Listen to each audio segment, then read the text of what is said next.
Vamos falar sobre a anatomia do rodillo. O paciente não pode estender e retrair a perna. Esse ligamento ajuda. Eu posso testar nele o ligamento.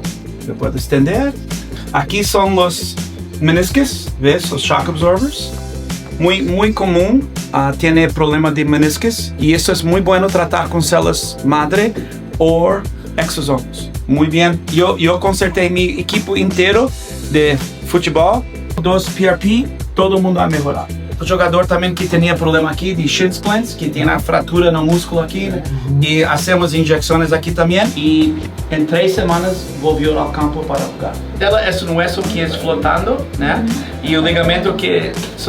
também tratamos o patella bursa, quando tem inflamação debaixo da patela, você pode dar uma injeção. Eu vou demonstrar hoje.